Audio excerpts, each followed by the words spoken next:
Segundo o relato de Gênesis, de como Deus criou o homem, está escrito que ele criou o homem totalmente crescido. Adão, quando surgiu, já era adulto, completo, com apenas 1 minuto de idade. Deus tirou dele uma costela e criou Eva. Há cristãos que acreditam na evolução e na Bíblia. Mas temos aí um problema. Por acaso há evolucionistas ensinando que a mulher evoluiu de uma costela? É claro que não, mas é o que a Bíblia diz. Conta que Deus tomou uma costela e criou Eva.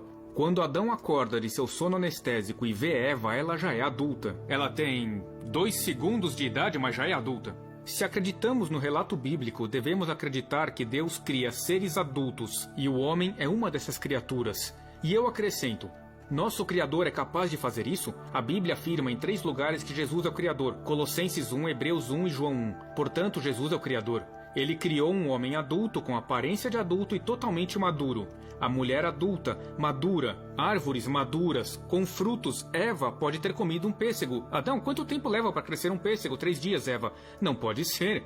Sim, Deus fez a árvore com frutos em 3 dias. Se acreditamos no relato da criação em Gênesis, temos que crer nisso. Será que Jesus, o Criador, tinha essa habilidade? Ora, quais são os seus milagres? O primeiro, em João 2, transformou água em vinho. Ele usou 6 jarras de água, conforme o texto de João 2. Quando o encarregado da festa provou da água, disse: esse é o melhor dos vinhos. E como se faz um bom vinho? É preciso tempo? Quanto tempo tinha aquele? 1 minuto? Quantas jarras de água? 6. Quantos dias na semana da criação? 6. Criação com aparência madura. Gênesis 1. Criação do vinho com aparência madura em João capítulo 2. Nada foi por acaso. Como o Senhor fez o homem. Vamos pensar na nossa orelha.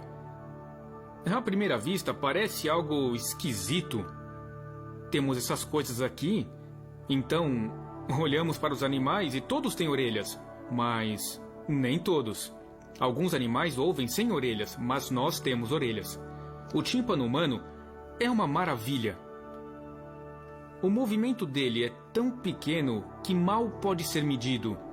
Alguns cientistas dizem que o movimento do tímpano, quando atingido por diferentes sons, é aproximadamente 1/100º da largura da molécula do hidrogênio. Essa é uma das menores moléculas, pois esse movimento imperceptível pode distinguir entre uma trombeta, um tambor, a voz da sua mãe dizendo que arrume a sua cama, a do seu pai dizendo que não empresta o carro hoje porque você chegou tarde demais.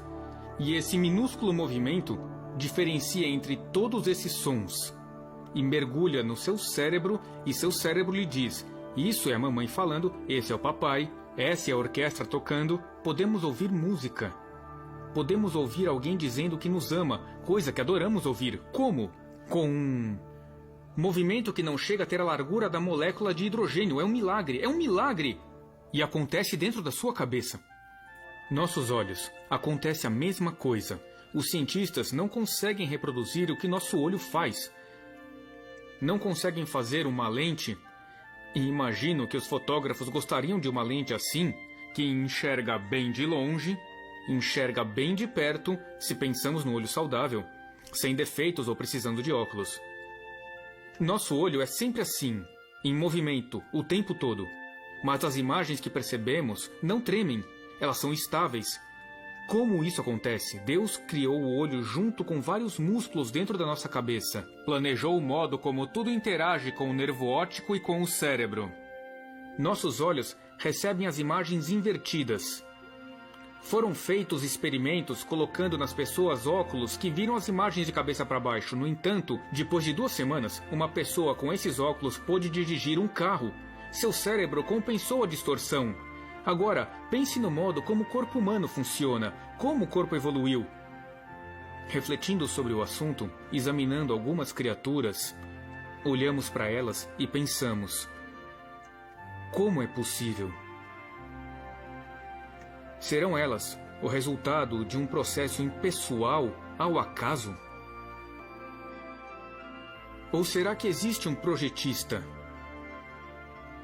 Um poder que teve a genialidade de projetar todos esses detalhes de modo que funcionem, cada peça trabalhando em harmonia com as outras, resultando nessas maravilhosas criaturas que desafiam a evolução em todos os aspectos. Tudo isso prova a existência de um projetista, um criador, e eu sei o nome dele. E ele deseja ter um relacionamento com cada um de nós. E ele penetrou no tempo e no espaço, na pessoa de seu Filho, o Senhor Jesus Cristo, que é o projetista e o criador, que tem poder e genialidade para criar tudo o que há.